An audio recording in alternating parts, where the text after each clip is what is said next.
Hola, soy JP Martínez de el podcast de Romanos 1:16. Tengo buenas noticias para ti respecto de la gracia de Dios. Únete en www.patreon.com/JPauloMartínez y accede a contenido exclusivo. Ahora disfruta de este programa que hemos creado especialmente para ti.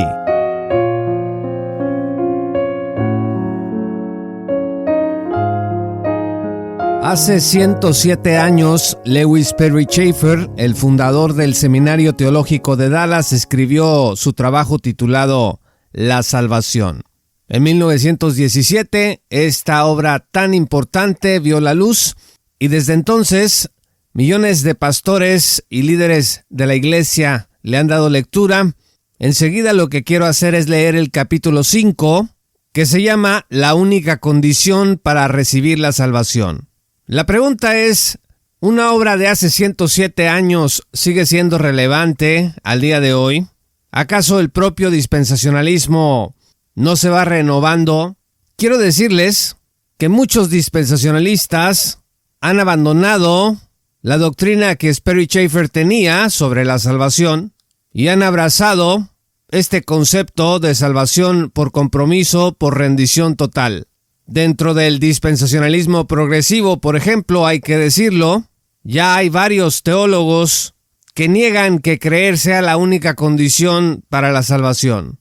Tal vez, incluso alguna vez escuché a un teólogo progresivo decir que fe significa obediencia y que por lo tanto tener fe para ser salvo significa que debes obedecer para ser librado de la condenación del infierno. Desde luego que la obediencia de la fe es precisamente responder con confianza a la persona y mensaje de Cristo, creer en Él, confiar en Él. Pero varios teólogos dispensacionalistas no se limitan a decir esto, sino que dicen que creer, que tener fe en Cristo implica realizar obras de obediencia, rendición y compromiso personales. Por eso me parece importante que escuchemos lo que Perry Chafer tiene que decir en este capítulo 5 de su obra Salvación. Estoy completamente de acuerdo con lo que él escribe aquí, y al igual que yo, afortunadamente hay muchos dispensacionalistas que aún no han abandonado la salvación por gracia gratuita de la teología clásica dispensacional. Pues disfruten la siguiente lectura que haré. Probablemente haga entre paréntesis algún comentario, lo indicaré en su momento. Lewis Perry Chafer, la única condición para recibir la salvación. A pesar de todo lo que Dios ha hecho a favor de los no salvos, nadie se salva tan solo por haberse logrado tan grandes beneficios en la cruz de Cristo. La salvación es una manifestación inmediata del poder de Dios en la existencia y experiencia del individuo, y puede fácilmente distinguirse de los beneficios potenciales que se obtuvieron hace casi 2000 años en la cruz. Como ya se dijo, la salvación es una obra de Dios a favor del hombre, y no una obra del hombre para Dios. Según la Biblia, ningún aspecto de la salvación depende, ni en lo más mínimo, de las obras o los méritos humanos. Ciertamente se le da gran importancia a las obras que resultan de la vida ya salva, pero dichas obras no anteceden la salvación ni constituyen parte alguna del fundamento de ella. Se nos revela, por tanto, que al presente el primer asunto a discutirse entre Dios y la persona no salva es el de la aceptación de Cristo como Salvador, y no el de tratar de mejorar la manera de vivir, por muy urgente que sea tal mejoramiento. Entre paréntesis, déjeme comentarle, Chafer dice aquí que el primer asunto a discutirse es el de la aceptación de Cristo como Salvador. Hay grandes críticas el día de hoy con este concepto de aceptar a Cristo. Dicen que en qué parte de la Biblia dice que aceptes a Cristo en tu corazón, que no vas a encontrar nada de esto. Entiendo aquí que Chafer, por aceptar a Cristo, se refiere a creer en Él para vida eterna, o a recibirlo, que es otra palabra sinónima en este contexto, como dice el Evangelio según San Juan, capítulo 1, versos 11 al 12, a lo suyo vino y los suyos no le recibieron, o no le aceptaron.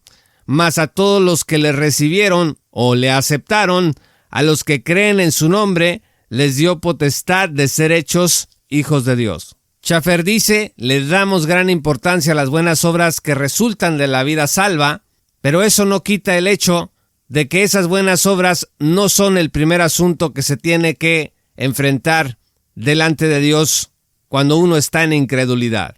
Schaeffer prosigue, esta revelación divina le parece al razonamiento humano un medio muy indirecto, sino inútil, para obtener el mejoramiento moral de los hombres. La necesidad de tal mejoramiento es muy evidente y parece más lógico y directo el ayudarles a reformarse moralmente. Sin embargo, el plan divino va a lo más hondo del problema y propone una nueva creación de la cual dimanan las buenas obras y aparte de la cual ninguna obra será aceptada delante de Dios. Entre paréntesis, hace 107 años que Schaeffer escribió esto, las cosas no han cambiado absolutamente nada. Los predicadores que insisten una y otra vez en que creer no es suficiente para ser salvo, se concentran precisamente en esto, en el mejoramiento moral de los hombres. Dicen, no me importa en quién has creído si tu vida no ha cambiado. Entonces lo que necesita el incrédulo es dejar de robar, dejar de fornicar, dejar de adulterar, dejar de mentir, etcétera, etcétera. Schaeffer dice, no, esa no es la necesidad más apremiante del incrédulo, aunque parezca lo más lógico. La necesidad más apremiante del incrédulo es arreglar su situación delante de Dios a través de Cristo, no a través de una reforma de su vida moral. Tiene que convertirse una persona en una nueva criatura. Schaeffer prosigue, de este modo los no salvos quedan limitados a una sola condición que Dios demanda para hacerles, en conformidad a la justicia, nuevas criaturas en Cristo Jesús. La mente del irredento se halla ciega respecto a la necesidad de una nueva creación.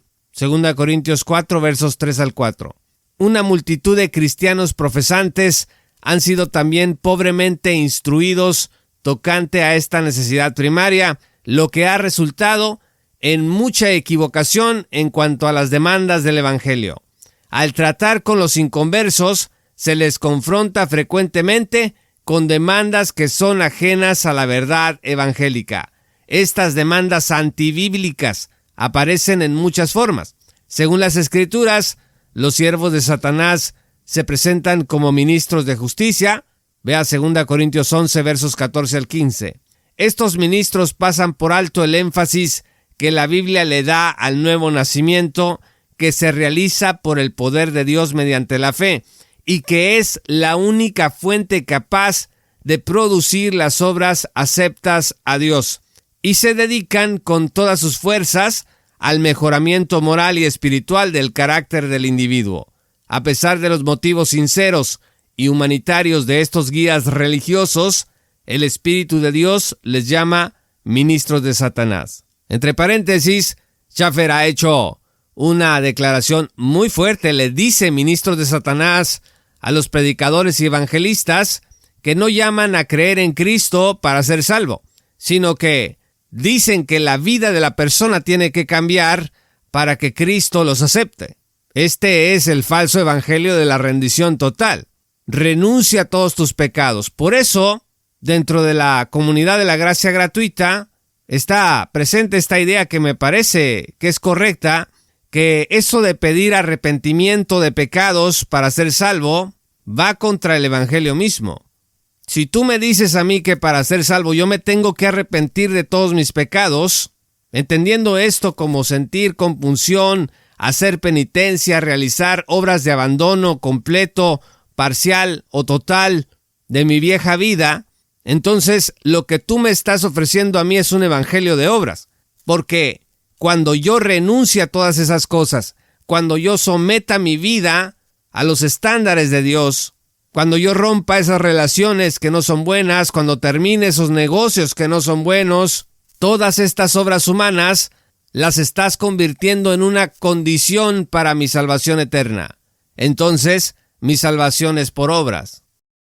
Yo no veo la dificultad para ver con claridad este concepto de arrepentimiento, que me parece que no es un concepto bíblico, y por eso tienes a muchos maestros y evangelistas diciendo arrepiéntete y serás salvo, entendiendo por eso que el ser humano tiene que realizar buenas obras de renuncia, obediencia y sometimiento personal para que Dios lo salve. Exactamente el mensaje de Roma y su concepto de justificación progresiva. Schaeffer dice, predicar de esta manera es ser un ministro de Satanás. Schaeffer continúa, el hecho de que Satanás ha cegado el entendimiento de los irredentos en cuanto al verdadero evangelio de la gracia explica el perenne argumento de los moralistas, quienes dicen, si hago lo mejor que pueda, Dios debe estar satisfecho con eso, pues de otra manera Él no sería razonable. Pero concediendo que alguien hubiese hecho lo mejor posible, su obra sería aún imperfecta en comparación con la santidad infinita de Dios. Él no puede de ninguna manera llamar perfecto lo que es imperfecto, y se halla muy lejos de ser irrazonable al demandar una justicia perfecta, que es imposible humanamente producir, mientras que al mismo tiempo está listo a proveer gratuitamente todo lo que su santidad exige. Esto constituye precisamente la oferta del Evangelio. Las Escrituras no demandan de los hombres en la actualidad que presenten su justicia propia a Dios. Por el contrario, ellas invitan a los hombres injustos a recibir la justicia misma de Dios, la cual pueden hacer suya por medio de una unión vital con Cristo. No se exhorte a los pecadores a que se mejoren moralmente por sí mismos en su conducta diaria, sino a que reciban la dádiva de Dios, que es vida eterna en Cristo Jesús, Señor nuestro. Cuando se llena este único requisito, entonces se les exhorta al creyente respecto a los asuntos temporales de la conducta diaria, pero esto se hace solamente a base del hecho de que la salvación divina se ha consumado ya a favor del pecador, aparte de toda obra humana. Entre paréntesis, lo que Schaeffer está haciendo aquí es distinguir el requisito de la justificación de la salvación eterna, de poder entrar al reino, la condición para entrar al reino de la vida del discipulado.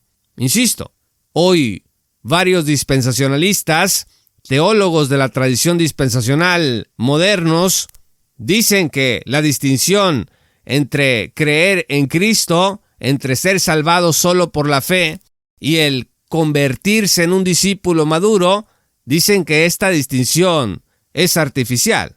Schaeffer creía que la distinción no era artificial. Él distinguía muy bien el único requisito, el recibir por fe la dádiva de Dios, de todo lo que el creyente debe de hacer en los asuntos temporales de su conducta diaria. Estamos llamados a la santidad, estamos llamados a someternos, estamos llamados a obedecer a Cristo en todo, a renunciar a todo pecado. Pero si tú me dices a mí que yo como incrédulo necesito renunciar, someterme y abandonar todos mis pecados para ser salvo, Schaeffer dice correctamente, pues que eso no va a ser posible porque la santidad, la sumisión y la obediencia que Dios exige en relación a las buenas obras para salvar a alguien es una santidad perfecta. Entonces Dios ha decidido proveer gratuitamente todo lo que su santidad exige. Lo único que debes hacer para ser salvado es creer y confiar en Cristo para vida eterna. Schaeffer prosigue. Por consiguiente, lo que cada persona tiene que confrontar es el asunto de la base sobre la cual se obtiene la nueva creación. Para el logro de esta nueva creación, el hombre es completamente incapaz. Toda su aparente capacidad tiene que hacerse a un lado para siempre. Alguien tiene que hacer la obra a favor de él, y solo Dios puede efectuarla. Solo Él es capaz de formar una nueva creación. Solo Él puede solucionar el problema del pecado. Solo Él puede proveer una justicia perfecta. Solo Él puede libertarnos de la potestad de las tinieblas y trasladarnos al reino de su amado Hijo. Si se tratara solamente de la necesidad de poder para transformar a los hombres, el poder creador de Dios hubiese sido más que suficiente. Pero existía una dificultad aún más difícil causada por el hecho del pecado. El pecado tenía que juzgarse primero, y de parte de Dios no podía otorgarse ningún favor o gracia a los hombres, en tanto que cada ofensa contra la justicia divina no se hubiese perdonado. Dios no puede tolerar el pecado ni en lo más mínimo, y en consecuencia, Él puede conceder su favor únicamente a causa de la cruz y mediante la cruz, en la cual, y no aparte de ella, las consecuencias del pecado han desaparecido eternamente delante de sus ojos. De modo que la salvación puede realizarse, aun cuando se trata del Dios infinito, solamente por medio del Señor Jesucristo. De ahí que la fe sencilla y sincera, depositada en el Salvador, da entrada a la gracia y el poder infinitos de Dios. La salvación es para todo aquel que cree, porque no hay otro nombre bajo el cielo dado a los hombres en que podamos ser salvos. Entre paréntesis, Schaeffer dice, repito, de ahí que la fe sencilla y sincera depositada en el Salvador da entrada a la gracia y el poder infinitos de Dios. Este es, insisto, el único requisito para ser salvo, de acuerdo con lo que Schaeffer está diciendo en esta parte de su libro. Unas 5, 6 o 7 décadas después, MacArthur y otros teólogos reformados comenzarían una guerra sin cuartel contra este concepto de la fe sencilla y sincera depositado en el Salvador, con ese constructo que inventaron llamado salvación por señorío, un refrito de la teología de la angustia del puritanismo inglés, y que infortunadamente el día de hoy es muy popular entre evangélicos. Evangélicos que juran y perjuran que la salvación es solo por creer en Cristo, y al mismo tiempo te llaman a la sumisión, a la obediencia y a obras de renuncia personales para que Dios te pueda salvar. Schaeffer prosigue. La palabra creer representa todo lo que el pecador puede y debe hacer para ser salvo. Déjeme repetirlo, por favor. Schaeffer dice, la palabra creer representa todo lo que el pecador puede y debe hacer para ser salvo. Entre paréntesis, esto el día de hoy, muchos cristianos el día de hoy le llaman credulismo, creencia fácil, evangelio light, y dicen que fácil plantean el asunto. No es correcto decir que nada más hay que creer para ser salvo, también hay que arrepentirse, dicen, y entienden arrepentimiento por obras humanas de renuncia, sumisión y compromiso con Dios. Arrepentimiento, por supuesto, no significa eso. El arrepentimiento es un cambio de mente respecto de quién soy yo y quién es Cristo. Infortunadamente hemos adoptado el concepto de penitencia del catolicismo romano, probablemente debido a la traducción latina en la Vulgata de la palabra arrepentimiento, que lo tradujeron como penitencia. Así que nosotros ahora decimos, sí, la Biblia pone 2 requisitos, creer y arrepentirse, y creer es confiar y arrepentirse es hacer penitencia. Tienes a los teólogos del señorío, varios de ellos hoy dispensacionalistas, diciendo, no, pues debes de tener una sensación de bancarrota espiritual, debes de sentir una profunda tristeza por tu pecado, debes de tomar decisiones de renuncia, de obediencia y de sumisión a Cristo para que entonces Cristo te pueda salvar. Este es el mensaje de salvación por obras, revestido del mensaje solo por la fe. Schaeffer prosigue. En esta declaración se hace constar que Cristo ha hecho provisión para todas las necesidades de nuestra condición perdida y que ha resucitado entre los muertos para ser el Salvador viviente de todos los que confían en Él. Es enteramente posible para toda persona inteligente el saber si ha confiado o no en el Salvador.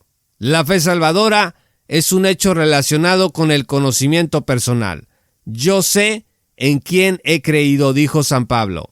El hecho de depositar el bienestar eterno en las manos de otra persona es una decisión tan definida de la mente que es muy difícil confundirla con otra cosa.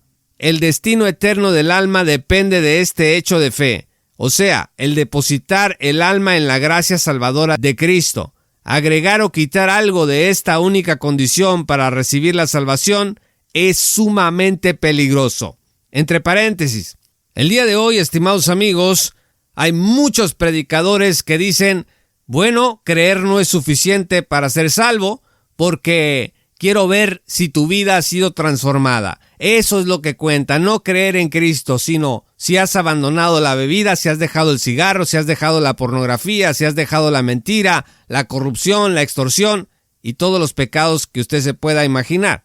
Entonces le dicen a la gente, no confíes en haber confiado en Cristo solamente para salvación. Schaeffer dice, sin embargo, que creer en Cristo, confiar en Él, es una decisión tan definida de la mente que es muy difícil confundirla con otra cosa. Muchos predicadores el día de hoy dicen que lo que usted crea con la mente no tiene valor delante de Dios. Usted puede creer en su mente que ha creído en Cristo, pero dicen ellos que puedes estarte engañando.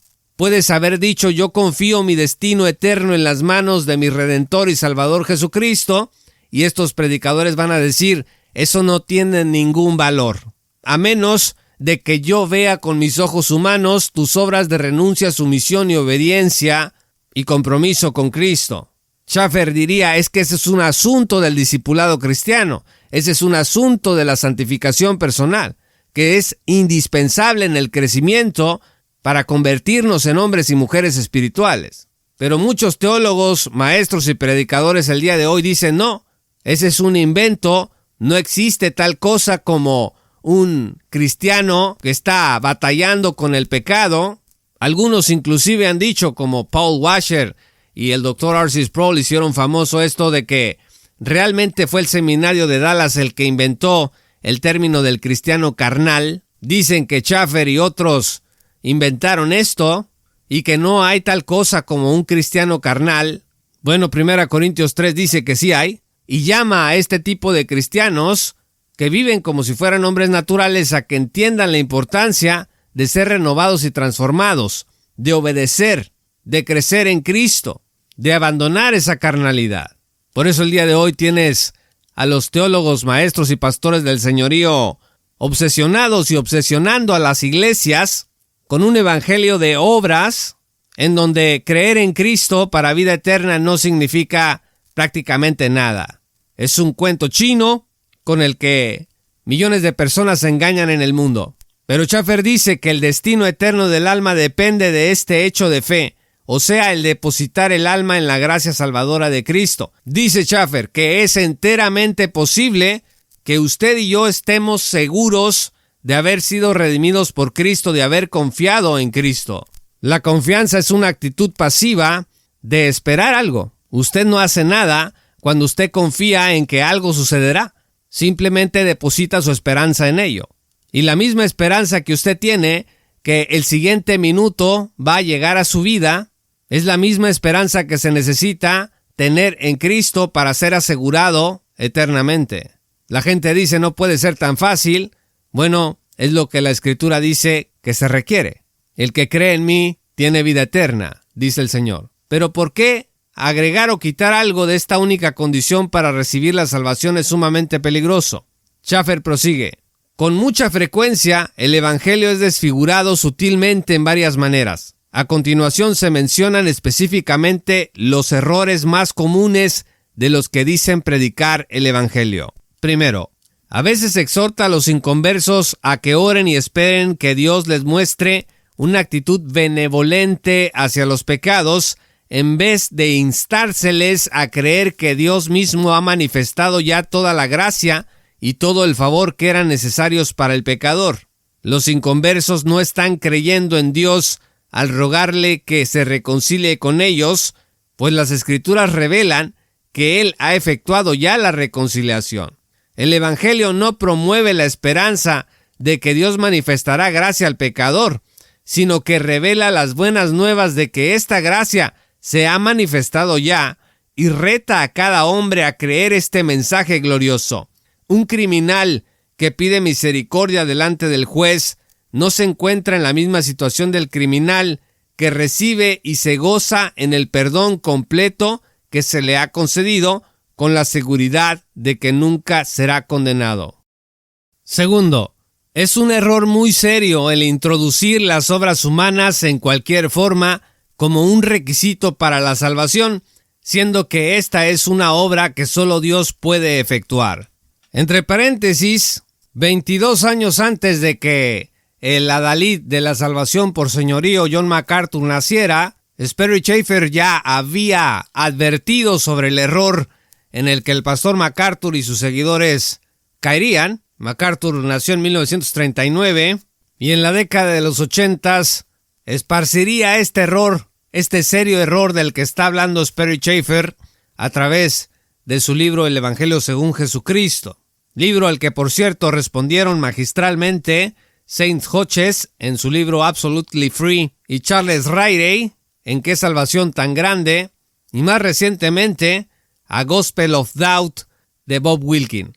Chafer prosigue: a veces se induce a las personas a creer que hay mérito salvador en el acto de confesar públicamente el nombre de Cristo. Con el corazón se cree para justicia. Esto constituye la salvación. Con la boca se hace confesión para salvación. Esta es la voz del recién nacido, Hijo de Dios, hablándole a su Padre y testificando a Él. La única condición para ser salvo es creer. Tercero, es de igual manera un gran error el dar a los inconversos la idea de que hay virtud salvadora en la promesa de procurar vivir la vida cristiana. Ninguna persona que no haya sido regenerada por el Espíritu se haya capacitada para afrontar con éxito los problemas de la verdadera vida cristiana. Dichos problemas demandan el nuevo poder que emana de la naturaleza divina impartida a cada creyente, y solamente causarían completo desánimo en el corazón del inconverso que los enfrentará. Entre paréntesis, por supuesto, Chafer deja claro aquí: ¿cómo me pides a mí como inconverso que abandone este pecado, que me arrepienta, entre comillas, en este concepto de arrepentimiento erróneo, de que es abandonar mis malos hábitos, mis malas acciones, mis malos pensamientos? ¿Cómo me pides eso si no tengo el poder para realizarlo? Por eso primero hay que creer en Cristo para vida eterna y después recibir la capacidad para ir venciendo el pecado en la vida diaria. Chafer prosigue: al referirse a la conducta cristiana en la presentación del Evangelio al inconverso, se corre también el peligro de que el asunto principal, o sea, la aceptación de Cristo como Salvador, se pierda de vista en la discusión de alguna dificultad relacionada con la norma de vida propuesta para el regenerado.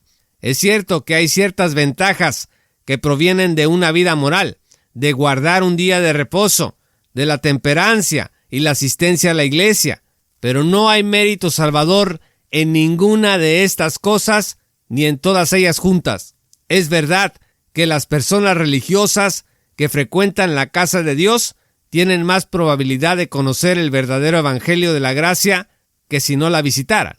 Pero por otra parte, frecuentemente la triste realidad es que tales personas confían en sus actos religiosos para hallar aceptación delante de Dios. La Biblia revela una clara distinción entre la conversión y la salvación. La conversión es nada más que el acto humanamente posible de tomarse en cierta dirección, mientras que la salvación se refiere a la manifestación del poder de Dios en la transformación completa que se opera en el pecador por la gracia de Dios. Cuarta, una persona no es salva debido a que ora. Hay multitudes que oran sin ser salvos. Orar no es creer en el Señor Jesucristo. Por medio de la oración, sin fe es imposible agradar a Dios. Hebreos 11, verso 6. En ningún versículo de la Biblia se dice que la condición para recibir la salvación sea pedir u orar. Se trata sencillamente de tener fe en el Salvador que derramó su preciosa sangre en rescate por todos. El publicano, quien vivió y oró antes de la muerte de Cristo, le rogó a Dios que le fuese propicio. Ahora, después de la cruz, se trata solamente de creer que Dios ya ha sido hecho propicio a favor del pecador. Quinto, a ninguna persona se le requiere que busque al Señor. En Isaías 55:6 se le dice a Israel: buscad a Jehová mientras puede ser hallado. Pero en el Nuevo Testamento, de acuerdo a la dispensación de la gracia, hemos de creer que el Hijo del Hombre vino a buscar y salvar lo que se había perdido. Entre paréntesis, Por supuesto, Schaffer dice, la salvación no es busca al Señor, porque el Señor ha venido a buscarte, y lo único que debe de hacer el incrédulo es creer en Cristo para vida eterna. Schaffer prosigue. Sexto, no hay ningún texto bíblico que demande la confesión del pecado como una condición para recibir la salvación. Ciertamente la persona regenerada que se ha extraviado de la comunión con Dios puede regresar al lugar de bendición por medio de una confesión sincera de su pecado. El mensaje de 1 de Juan 1:9 se dirige únicamente a creyentes. Si confesamos nuestros pecados, Él es fiel y justo para perdonar nuestros pecados y limpiarnos de toda maldad. En cambio, la persona no salva tiene que llegar a Dios por fe, porque por gracia sois salvos por medio de la fe. Efesios 2, verso 8. Entre paréntesis, si usted abre una Biblia de estudio como la de MacArthur, la Biblia de estudio de la Reforma de Sproul y muchas otras, y va a 1 de Juan, va a encontrar que la mayoría dicen que 1 de Juan se trata de las pruebas para saber si una persona ha sido salvada o no. Pero ese no es el punto de 1 de Juan. 1 de Juan habla sobre cómo los creyentes, los ya redimidos, pueden tener comunión con Dios. La comunión con Dios se puede romper debido al pecado. Y 1 de Juan nos dice cómo se puede restaurar esa comunión. Cuando dice que andar en tinieblas es una posibilidad, le está hablando a cristianos. Un cristiano puede andar en tinieblas si peca. Y para salir de esas tinieblas, el cristiano solo debe de confesar su pecado a Dios para que la comunión sea restaurada.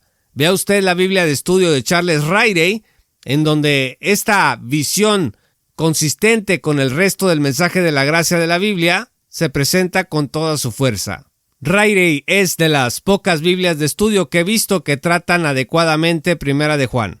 Así que Schaffer dice, no se trata para que Dios te salve de que empieces a pedir perdón a Dios por todos los pecados que has cometido a lo largo de tu vida. Se trata de que creas que Él te da la vida eterna. Schaffer prosigue. En la Biblia, el acto de creer se relaciona con otras dos acciones. Oír y creer, Hechos 15, verso 7, Romanos 10, 14. Creer y bautizarse, Hechos 8, 13, Marcos 16, 16. En este último pasaje, puede notarse que el requisito del bautismo no se menciona cuando se repite la declaración en forma negativa. El que creyere y fuese bautizado será salvo, mas el que no creyere será condenado. Es por el hecho de no creer que el inconverso está condenado, no por no haber recibido el bautismo. De manera que en este pasaje, como en todas las Escrituras, la única condición para recibir la salvación es creer. También puede verse la trascendental importancia de la fe en el hecho de que se nos revela que los hombres están perdidos por causa de no creer. Juan 3:18 dice, el que en él cree no es condenado, pero el que no cree ya ha sido condenado porque no ha creído en el nombre del unigénito Hijo de Dios. Marcos 16:16 dice, el que no creyere será condenado. Del mismo modo, cuando se revela que el Espíritu llega a los inconversos para convencerles del pecado, no se dice que Él los hace conscientes de sus transgresiones personales o sentirse avergonzados por ellas. Solo un pecado se menciona en Juan 16:9, de pecado por cuanto no creen en mí. Juan 3:19 dice, y esta es la condenación, que la luz vino al mundo, y los hombres amaron más las tinieblas que la luz, porque sus obras eran malas. El sacrificio ofrecido en la cruz por los pecados se ha satisfecho eternamente las demandas de la justicia de Dios. Todo lo que Dios hace ahora, lo hace a base del valor que Él mismo le da a la obra de Cristo consumada en la cruz.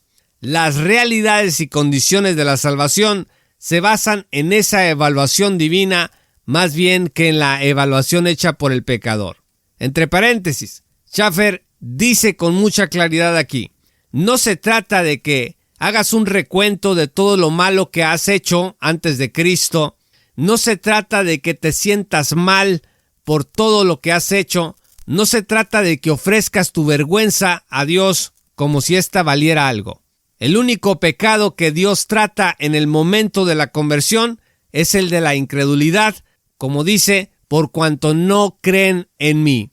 Y Schaeffer está siendo muy específico en decir que no es la salvación, la entrada al reino, la justificación del pecador por abandono de pecados, por arrepentimiento de pecados, excepto que se trate del pecado de la incredulidad. Todos los demás pecados no están sobre la mesa como una condición de abandono para que Dios salve a una persona. Lo único que Cristo pide del pecador incrédulo es que crea en Él para vida eterna. Schaeffer prosigue, que los hombres no se hallan ahora condenados principalmente por los pecados que Cristo llevó en la cruz, se declara definitivamente en 2 Corintios 5 versos 15 y 19. Pensando esto, que si uno murió por todos, luego todos murieron. Que Dios estaba en Cristo reconciliando consigo mismo al mundo, no tomándoles en cuenta a los hombres sus pecados. El problema más grande para el Dios infinito fue el de proveer la reconciliación mediante la cruz. El problema más grande para el hombre es simplemente creer la declaración del Evangelio en su totalidad. Rechazar al Salvador no solamente es rehusar el amor sublime de Dios, sino también elegir, hasta donde el pecador es capaz de elegir, el permanecer bajo la condenación plena por todos los pecados, como si el Salvador no hubiese venido jamás, ni se hubiese ofrecido el sacrificio redentor. No puede concebirse un pecado más terrible que el de rechazar a Cristo. Entre paréntesis, cuando el incrédulo recibe el mensaje del Evangelio de creer en Cristo para vida eterna, el Dios infinito del universo no está tomando en cuenta todos sus pecados particulares. No tomándole en cuenta sus pecados, dice. Todo eso lo ha expiado en la cruz de su Hijo Jesucristo. Lo único que requiere de ese pecador es que crea en su Hijo para vida eterna. Schaeffer prosigue. La incredulidad reúne en sí misma el crimen infinito de despreciar la misericordia y gracia divinas y a la vez el hecho de hacerse cargo delante de Dios de la condenación por todas las transgresiones. En esta forma, los hombres se deciden a comparecer ante Dios cargados de todos sus pecados. Habrá de notarse que esta decisión personal de los que no creen juega un papel muy importante en el juicio final. Jesús dijo, porque si no creéis que yo soy, en vuestros pecados moriréis. Juan 8:24. En el juicio final de los malos, ante el gran trono blanco, los que aparecerán allí serán juzgados según sus obras. Apocalipsis 20:12. Habrá otra evidencia registrada contra los incrédulos en aquel juicio. Sus nombres no están escritos en el libro de la vida del Cordero. Esto puede considerarse como prueba de que ellos han rechazado al Cordero de Dios que quita el pecado del mundo. Debiera agregarse que el programa divino para la presente era es que el Evangelio sea predicado a toda criatura. Se espera, por lo tanto, que cada persona haya tenido la oportunidad de oír el mensaje de la gracia, ya sea para aceptarlo o para rechazarlo. Solo Dios podrá juzgar justamente a aquellos que no hayan conocido el Evangelio debido al fracaso de los que son llamados a predicarlo. Entre paréntesis, Schaeffer responde aquí a esta pregunta legítima de ¿y qué pasa con los que no han escuchado nunca el Evangelio y mueren sin escucharlo? Bueno, Schaeffer responde, solo Dios puede juzgar esto, solo Dios puede juzgar a los que no lo escucharon por el fracaso de los que son llamados a predicar el Evangelio. Schaeffer concluye, en su Evangelio, el apóstol Juan usa la palabra creer unas 86 veces, sin relacionarla de ninguna manera con las obras o méritos humanos. Este Evangelio de Juan, que presenta con tanta claridad el camino de vida, fue escrito según testimonio del escritor mismo, con un propósito muy definido que aparece en Juan 20, verso 31. Pero estas se han escrito para que creáis que Jesús es el Cristo, el Hijo de Dios, y para que creyendo tengáis vida en su nombre. Fin del escrito de Lewis Perry Chafer, La única condición de la salvación. Muchas gracias, estimados amigos y patrocinadores, por escuchar este programa. Yo soy JP Martínez de el podcast de Romanos 1:16 Si aún no eres patrocinador, únete en www.patreon.com/J. Paulo Martínez y accede a contenido exclusivo. Muchas gracias y te esperamos en nuestra gran comunidad.